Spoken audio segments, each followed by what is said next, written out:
So what's going on? This afternoon I thought I'd give somebody out there a little perspective. Especially, I heard a good friend of mine, maybe a cousin, say that he feels like his mission is to point out who the true enemies are to fellow Christians. I see one of my main missions in life is to do something very similar. Basically to point out the dangers around us in the world we live in, all the things that present a real world danger to believers.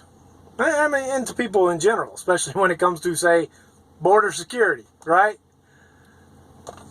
So a lot of people are like, oh, it's immoral to have a border and this, that, and the other. And now, here's the thing. The border and securing that border with a fine line is just one layer of security.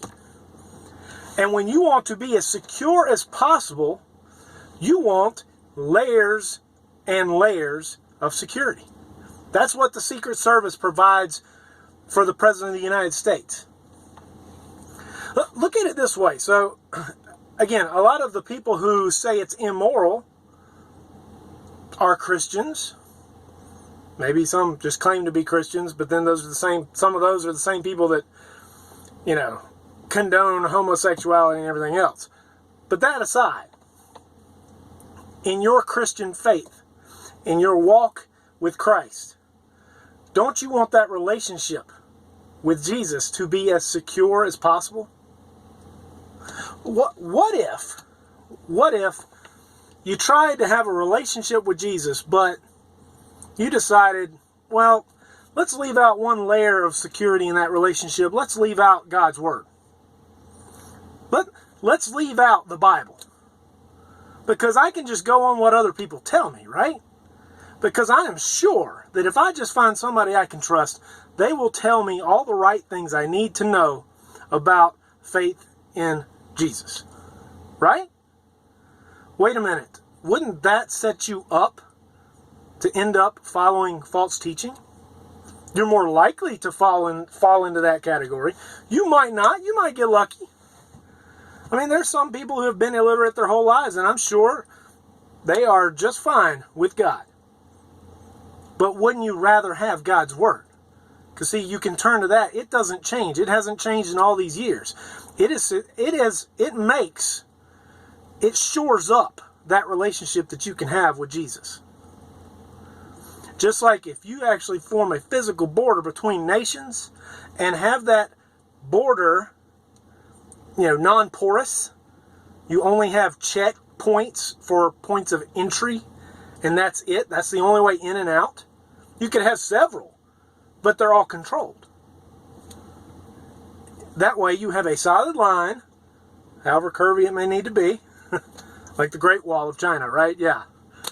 So, I just wanted to pose that question out there to anybody out there. Have you thought about it that way?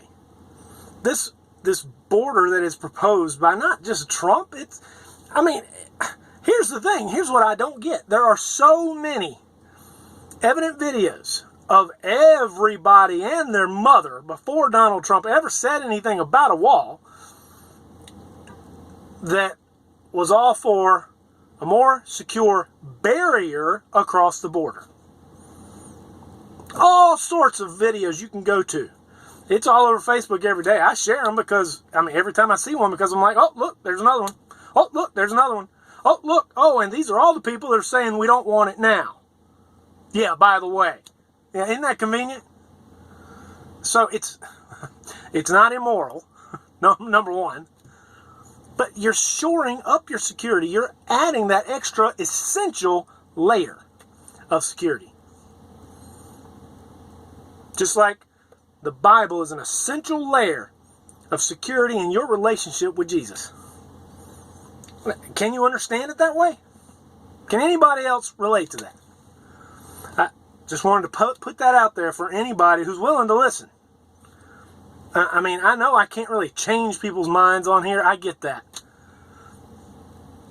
But the real evil is in the hypocrites who used to say that we need this, but oh wait, now because we can possibly get a lot of unregistered voters, maybe we need to let this border be a little more porous. So we're all of a sudden conveniently against that. Right. Yeah, I'm just throwing that out there.